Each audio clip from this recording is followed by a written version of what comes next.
ঘরের দরজা এবং জানালার রং গাঢ় বেগুনি। বেগুনি রং তাকে কখনোই আকর্ষণ করে না।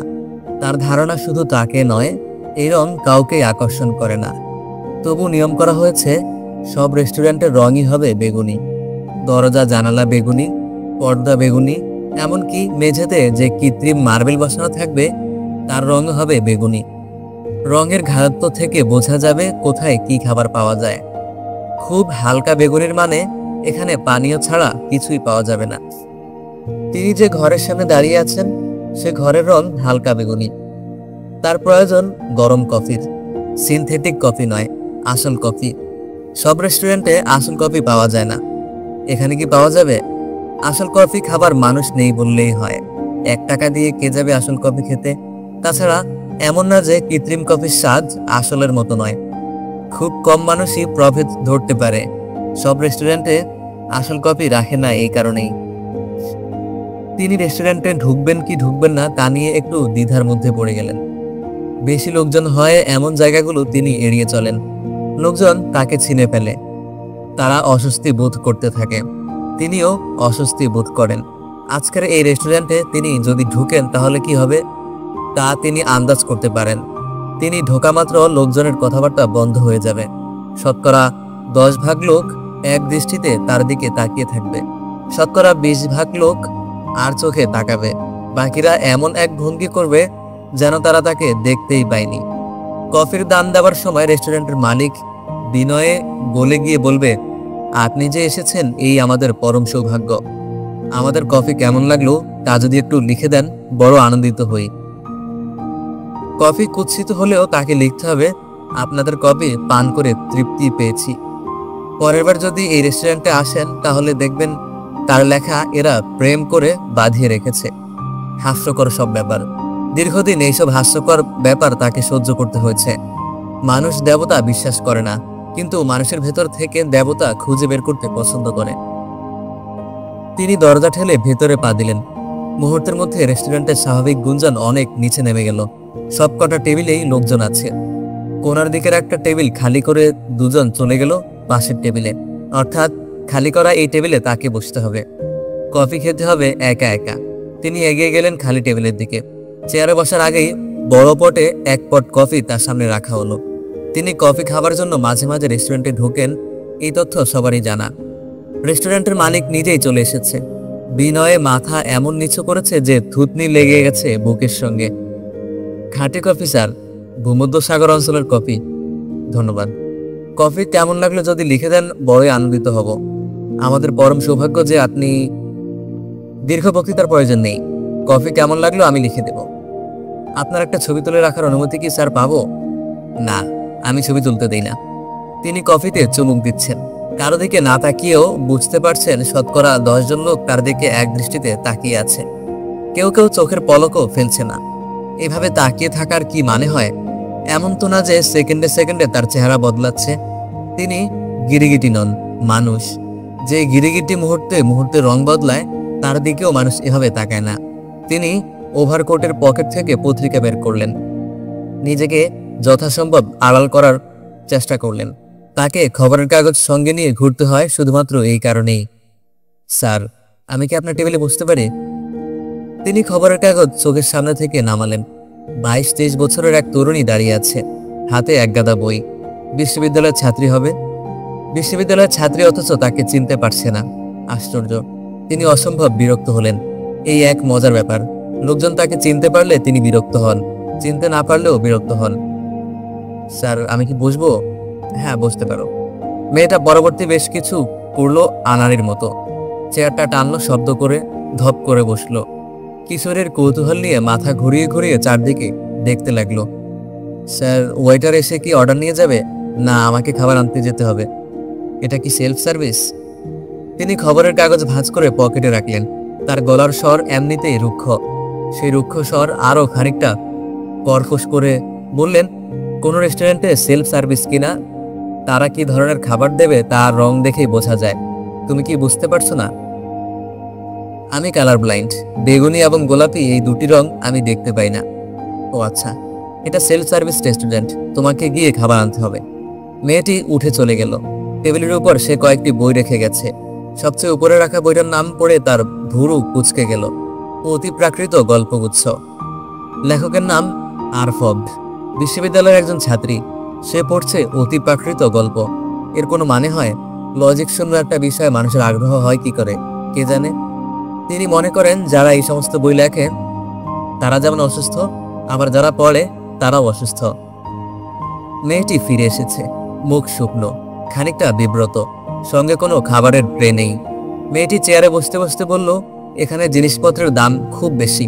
সামান্য কফির দাম চাচ্ছে 21 লি। তোমার কাছে কি 21 লি নেই? আছে, কিন্তু সামান্য কফির জন্য এতগুলো লি খরচ করব কি, তাই ভাবছি। তিনি গম্ভীর গলায় বললেন, এই যে ভাবনাটা তুমি ভাবছো তার মানে তুমি লজিক ব্যবহার করছো। যে মেয়ে লজিক ব্যবহার করে সে কিভাবে অতি প্রাকৃত গল্পগুচ্ছ পড়ে তা আমি বুঝতে পারছি না। এই গল্পগুলোর মধ্যেও এক ধরনের লজিক আছে। আপনি যেহেতু কোনোদিন এ জাতীয় গল্প পড়েননি, আপনি বুঝতে পারছেন না। স্যার, আপনি এই বইটা নিয়ে যান, পড়ে দেখুন। এ জাতীয় বই আমি আগে পড়িনি। তা তুমি কি করে বললে? আপনি হচ্ছেন মহামতি ফিহা। এ জাতীয় বই পড়া আপনার পক্ষে সম্ভব নয়। তুমি আমাকে চেনো? মেয়েটি হেসে ফেলে বলল, আপনাকে কেন চিনব না? আমি কি এই পৃথিবীর মেয়ে না? কি নাম তোমার? আমার নাম নুহাস। পড়াশোনা করো? না, বিশ্ববিদ্যালয় লাইব্রেরির ক্যাটালগার। পটে প্রচুর কফি আছে, তুমি ইচ্ছে করলে কফি খেতে পারো। ধন্যবাদ স্যার। নুহাস সাবধানে কফি ঢালল। কফির পেয়ালায় ছোট্ট ছোট্ট চুমুক দিচ্ছে। ফিহার শুরুতে মনে হয়েছিল এই মেয়েটির চেহারা বিশেষত্বহীন। এখন তা মনে হচ্ছে না। এর চেহারায় এক ধরনের মায়া আছে যা মানুষকে আকর্ষণ করে। ফিহার ভুরু কুঁচকে গেল। তার চিন্তায় ভুল হচ্ছে। মায়া আবার কি? মায়া তৈরি হয় কিছু বিশেষ বিশেষ কারণে। এই মেয়েটির মধ্যে বিশেষ কারণের কি কি আছে? মেয়েটি কফি শেষ করে রুমালে ঠোঁট মুছতে মুছতে বলল, এত জঘন্য কফি আমি স্যার জীবনে খাইনি। ফিহা হেসে ফেললেন। মেয়েটি সত্য কথা বলেছে। মেয়েটির উপর মায়া তৈরি হবার একটা কারণ পাওয়া গেল। তার মধ্যে সারল্য আছে। আরেকটা জিনিস আছে, মেয়েটি লাজুক কিন্তু আত্মবিশ্বাসী। লাজুক মানুষের আত্মবিশ্বাস কম থাকে। স্যার, আমি যাই? বইটা কি আপনি রাখবেন? না, আমি আবর্জনা পড়ি না। পড়তে হবে না স্যার, শুধু আপনি বইটা হাতে নিন। আপনি বইটা হাতে নিলে আমার ভালো লাগবে। আরফব আমার খুব প্রিয় লেখক। ফিহা কঠিন গলায় বললেন, বারবার এক ধরনের কথা বলতে আমার ভালো লাগে না। তোমাকে তো একবার বলেছি এই আবর্জনা আমি হাত দিয়ে ছোবো না। নুহাসের মুখ কালো হয়ে গেল। তৎক্ষণাৎ চোখ ভিজে গেল। দেখেই মনে হচ্ছে মেয়েটা তার কথায় খুব কষ্ট পেয়েছে। এতটা রূঢ় তিনি না হলেও পারতেন। বয়সের সঙ্গে সঙ্গে তার নিজের উপর দখল কমে আসছে। এটা ভালো কথা না। এই মেয়েটির একজন প্রিয় লেখক থাকতেই পারে। মেয়েটির প্রিয় লেখক যে তারও প্রিয় হতে হবে এমন তো কথা নেই। স্যার, আমি যাই? আপনাকে বিরক্ত করে থাকি ক্ষমা চাচ্ছি। মেয়েটি ঘর ছেড়ে যাচ্ছে। যেভাবে ছুটে যাচ্ছে তাতে মনে হয় অবধারিতভাবে দরজার সঙ্গে ধাক্কা খাবে। হলেও তাই, মেয়েটা দরজার সঙ্গে ধাক্কা খেল। পদার্থবিদ মুহামতি ফিহা কাগজে বড় বড় করে লিখলেন, কফি পান করে তৃপ্তি পেয়েছি। নিচে নাম সই করলেন। রেস্টুরেন্ট থেকে বের হয়ে হাঁটতে শুরু করলেন কমিউন অফিসের দিকে। কমিউন কর্মাধ্যক্ষ মারলা লির সঙ্গে তার আজ দেখা করার কথা। অ্যাপয়েন্টমেন্ট ছিল সকাল 11টায়। এখন বাজছে 11:30। আধ ঘন্টা দেরি। তার জন্য মারলা লি বিরক্ত হবেন না, বরং মধুর ভঙ্গিতে হাসবেন। মারলা লি একজন মেন্টালিস্ট। মেন্টালিস্টরা কখনো বিরক্ত হয় না। আজ পর্যন্ত শোনা যায়নি কোনো মেন্টালিস্ট উঁচু গলায় কথা বলেছে বা বিরক্তি প্রকাশ করেছে। পৃথিবীর সমস্ত ক্ষমতা যাদের হাতে, তাদের বিরক্ত হবার প্রয়োজন নেই। ফিহাকে সরাসরি মারলা লির ব্যক্তিগত ঘরে নিয়ে যাওয়া হলো। ঘরটা অন্ধকার। জানালার ভারী পর্দা টান টান করে বন্ধ করা। দিনের বেলাতেও ঘরে আলো জ্বলছে। সে আলো যথেষ্ট নয়। ফিহা লক্ষ্য করেছেন সব মেন্টালিস্টদের ঘরই খানিকটা অন্ধকার। সম্ভবত এরা আলো সহ্য করতে পারে না, কিংবা এদের আলোর তেমন প্রয়োজন নেই। ফিহা বললেন, আমি বোধহয় একটু দেরি করে ফেললাম। মারলা লি হাসলেন, মেন্টালিস্টদের মধুর হাসি। উঠে দাঁড়িয়ে মাথা নিচু করে বিনয় ও শ্রদ্ধা প্রকাশ করলেন। আপনি এসেছেন এতেই আমি ধন্য। আপনার জন্য খাঁটি কফি তৈরি করা আছে। ভূমধ্য সাগরীয় অঞ্চলের স্বাদহীন কফি নয়, ভালো কফি। আমি কফির প্রয়োজন বোধ করছি না। ফিহার মুখের ভেতরটা শুকিয়ে যাচ্ছে। মেন্টালিস্টদের সামনে বসলে এরকম হয়। মুখের ভেতরটা শুকিয়ে যায়, জিভ হয়ে যায় কাগজের মতো। এটা তার একার হয় না, সবারই হয়। তা তিনি জানেন না। তিনি প্রচন্ড রকম ক্রোধ এবং ঘৃণা নিয়ে মারলা লির দিকে তাকালেন। মানুষটা শান্ত ভঙ্গিতে চেয়ারে বসে আছে, অথচ এর মধ্যেই জেনে গেছে তিনি ভূমধ্য সাগরীয় অঞ্চলের কফি খেয়ে এসেছেন। মেন্টালিস্টরা তার মাথা থেকে যাবতীয় তথ্য কত সহজে বের করে নিয়ে যাচ্ছে, অথচ তিনি তাদের কিছুই জানতে পারছেন না। মারলা লি এই মুহূর্তে কি ভাবছে তা নিয়ে তিনি জানেন না, অথচ সে জানে তিনি কি ভাবছেন। এরা মেন্টালিস্ট, এদের কাছ থেকে কিছুই গোপন করা যায় না। এরা কোনো এক বিচিত্র উপায়ে অন্যের মাথার ভেতর থেকে সমস্ত তথ্য বের করে নিতে পারে। পদ্ধতিটি টেলিপ্যাথিক। তা কি করে কাজ করে ফিহা জানেন না। মারলা লি বললেন, মুহামুহি ফিহা, আপনি কি কোনো কিছু নিয়ে চিন্তিত? আমি চিন্তিত কিনা তা প্রশ্ন করে জানার দরকার নেই। আপনি কি আমার মাথার ভেতরটা খোলা বাইরের মতো করে ফেলতে পারছেন না? মারলা লি হেসে ফেললেন। হাসতে হাসতে বললেন, আপনার ধারণা সঠিক নয় মুহামুহি ফিহা। আমরা সারাক্ষণ অন্যের মাথার ভেতরে বসে থাকি না। অন্যের ভুবনে প্রবেশ করা স্বাধীনতা হরণ করার মতো। আমরা ব্যক্তি স্বাধীনতায় বিশ্বাস করি। আমি আপনাকে কথা দিতে পারি যে এখানে আসার পর থেকে আমি আপনার মাথা থেকে কিছু জানার চেষ্টা করিনি। কিছু জানার চেষ্টা করেননি? না। তাহলে কেন বললেন যে আপনার কাছে ভালো কফি আছে? ভূমধ্য সাগরীয় অঞ্চলের বাজে কফি না? এটা বলতে হলে আপনাকে জানতে হবে যে কিছুক্ষণ আগেই আমি ভূমধ্য সাগরীয় অঞ্চলের বাজে কফি খেয়েছি। মুহামুহি ফিহা, এটা বলার জন্য আপনার মস্তিষ্কে ঢোকার প্রয়োজন পড়ে না। রেস্টুরেন্টগুলোতে এখন ভূমধ্য সাগরীয় কফি ছাড়া কিছুই পাওয়া যায় না। কমিউন কর্মাধ্যক্ষ হিসেবে আমি জানি কখন কোথায় কি পাওয়া যায়। আপনার কাছে কি আমার কথা যুক্তিযুক্ত মনে হচ্ছে? ফিহা চুপ করে রইলেন, কারণ কথাগুলো তার কাছে যুক্তিযুক্ত মনে হচ্ছে। মারলা লি চেয়ারে হেলান দিয়ে দিতে বললেন, আপনাকে আরেকটা কথা বলি। আপনি খুব ভালো করেই জানেন যে মেন্টালিস্টরা সাধারণ মানুষকে প্রভাবিত করতে পারে। আপনি আমার অফিসে ঢুকলেন প্রচন্ড রাগ নিয়ে। আমি ইচ্ছা করলে মানসিক ক্ষমতা ব্যবহার করে আপনার রাগ কমিয়ে দিতে পারতাম। তা কি আমি করেছি? করিনি। ফিহা বললেন, এ প্রসঙ্গ থাক। কি জন্য আমাকে তলব করা হয়েছে বলুন? আমার হাতে সময় বেশি নেই। আপনাকে তলব করা হয়নি মুহামুহি ফিহা। এত স্পর্ধা আমার নেই। আমি নিজেই যেতাম আপনার কাছে, কিন্তু আপনি জানিয়ে দিয়েছেন আপনার বাড়ির 1000 গজের ভেতর যেন কোনো মেন্টালিস্ট না যায়। আমরা আপনার ইচ্ছাকে আদেশ বলে মনে করি, সে কারণেই প্রয়োজন হলেও আপনার কাছে যাই না। অতি বিনীত ভঙ্গিতে আপনাকে আসতে বলি। আশা করি আমাদের এই দৃশ্যটা আপনি ক্ষমাসুন্দর চোখে দেখবেন। ক্লান্তিকর দীর্ঘ বিনয় বাক্য আমার পছন্দ নয়। যা বলতে চান বলুন। বলছি। তার আগে একটু কফি দিতে বলি। বলুন। কফি চলে এলো। মারলা লি নিজের হাতে পট থেকে কফি ঢাললেন। ভালো কফি বলাই বাহুল্য। কফির গন্ধ সারা ঘরে ছড়িয়ে পড়েছে। মারলা লি কফির কাপ এগিয়ে দিতে দিতে বললেন, মেন্টালিস্টরা সাধারণ মানুষের অকারণ ঘৃণার কেন্দ্রবিন্দু হয়ে দাঁড়িয়েছে। আপনি সাধারণ মানুষ নন, আপনি হচ্ছেন মুহামুহি ফিহা। বলা হয়ে থাকে সর্বকালের সর্বশ্রেষ্ঠ পদার্থবিদ। আপনিও যদি সাধারণ মানুষের মতো ভাবেন তাহলে কি করে হয়? এসব থাক, কাজের কথায় আসুন। কফি শেষ হোক, তারপর আমরা কাজের কথায় আসব। যদিও এখন যে কথা বলছি তা আপনার কাছে অকাজের কথা হলেও আমার কাছে কাজের কথা। ফিহা, আপনার কোটের পকেটে আজকের একটা খবরের কাগজ দেখা যাচ্ছে। আপনি কি কাগজটা পড়েছেন? হ্যাঁ। তাহলে নিশ্চয়ই লক্ষ্য করেছেন একটা খবর ছাপা হয়েছে, ক্রুদ্ধ জনতার হাতে 20 বছর বয়সী একজন তরুণী এবং তার 4 বছর বয়সে কন্যার মৃত্যু। এদের অপরাধ, এরা মেন্টালিস্ট।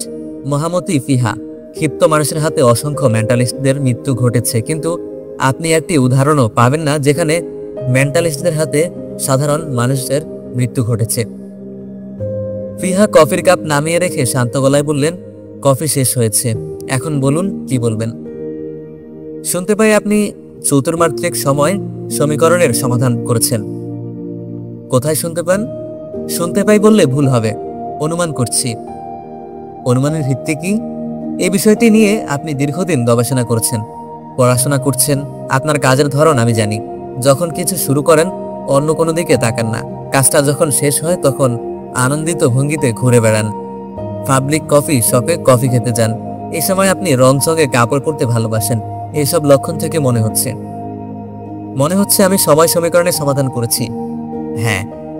বড় কোনো কাজ শেষ হলে আপনি বিজ্ঞান একাডেমির সঙ্গে সব রকম যোগাযোগ বেশ কিছুদিন বন্ধ রাখেন। তাদের নির্দেশ দিয়ে দেন তারাও যেন আপনার সঙ্গে যোগাযোগ না করে। গত 21 দিন ধরে বিজ্ঞান একাডেমির সঙ্গে আপনার কোনো যোগাযোগ নেই। এই থেকে অনুমান করছি সমীকরণটির সমাধান আপনি করেছেন। যদি করেই থাকি তাতে আপনার আগ্রহের কারণ কি? আমি বিজ্ঞান তেমন জানি না। যতটুকু জানি তার থেকে বলতে পারি আপনার সমীকরণ পরীক্ষা করার জন্য বিপুল অর্থের প্রয়োজন। থিওরি এক জিনিস, থিওরির ইঞ্জিনিয়ারিং প্রয়োগ অন্য জিনিস। আমরা প্রয়োগের দিকটি দেখতে চাই।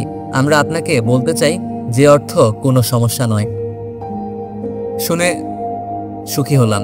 আপনি শুনে দুঃখিত হবেন যে আমি সময় সমীকরণের সমাধান বের করতে পারিনি। পারেননি? না, পারিনি।